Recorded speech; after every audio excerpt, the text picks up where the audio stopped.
So in 1877, a good number of these men, and it's really impossible to give a percentage without doing more research, a good number of these men would be formerly enslaved people who are now free men, have enjoyed the right to vote in South Carolina for a decade now.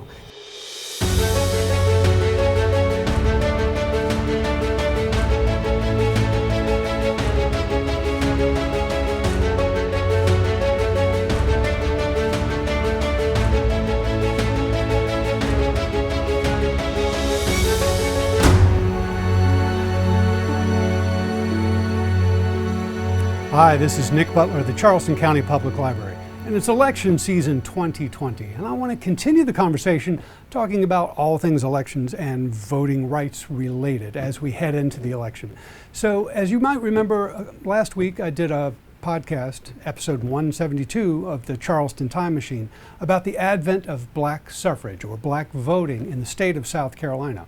Very important event. Black men in 1867 got the right to vote, and women, of course, had to wait until 1920 for that same right. But in the autumn of 1867, black men across South Carolina registered to vote for the first time and voted for the first time.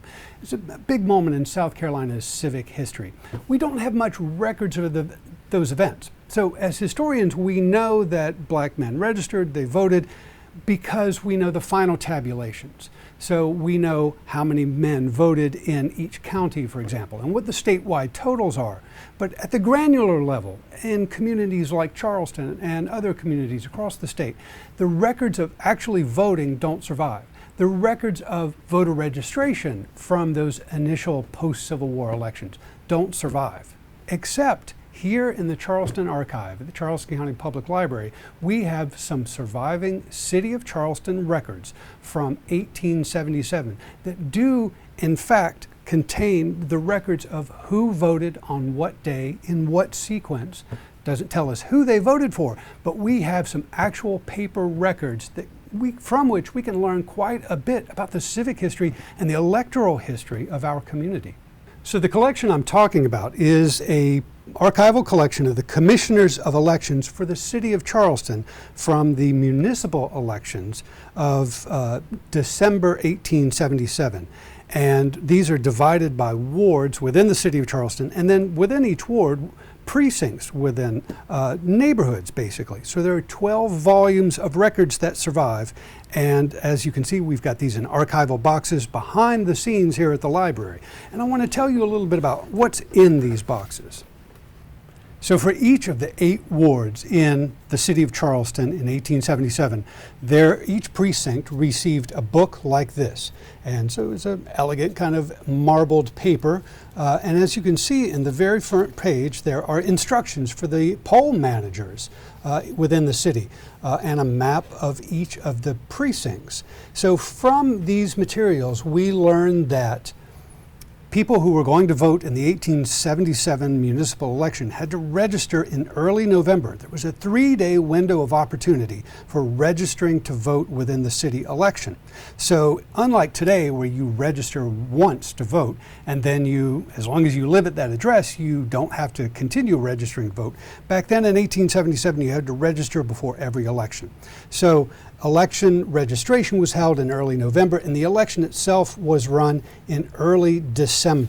And if we look into these records, you can see this is Ward number 5, Precinct number 1. So this is kind of the middle of the peninsula of Charleston.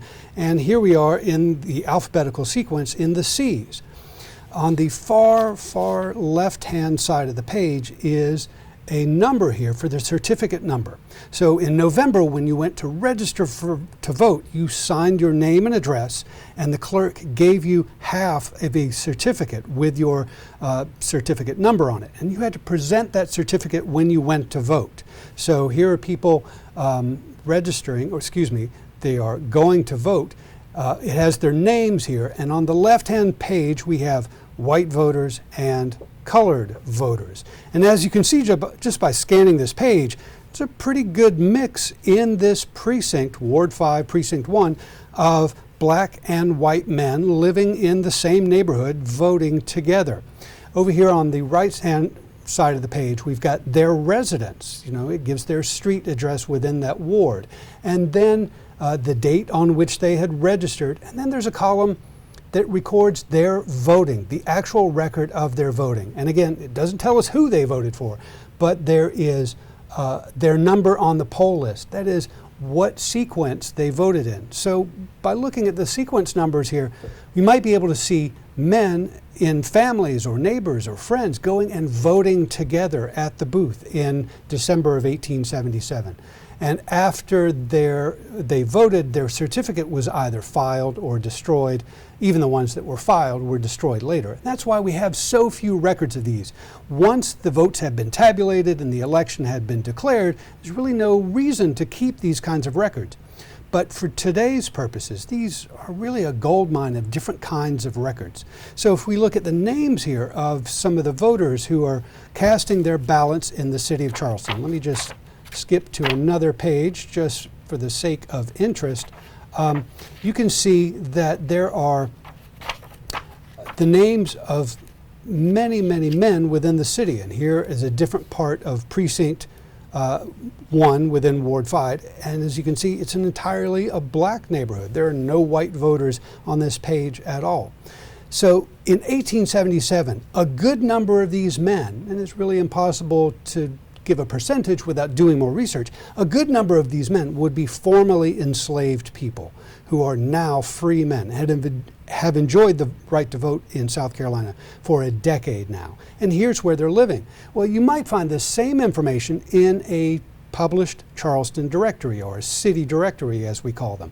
But some of these people are so poor they don't show up in the city directory. Some of these people don't show up in the federal census of 1870 or 1880. So these voter records offer us some possibly unique genealogical material about the lives of these formerly enslaved people.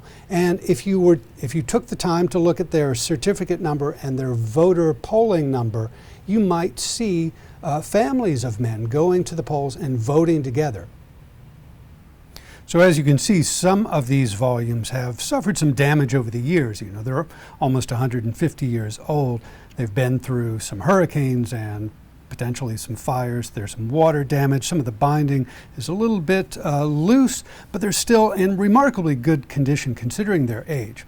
And as you can see in this page this is Ward number 3, Precinct number 1, in this particular neighborhood, there are far more white voters than there are African American voters.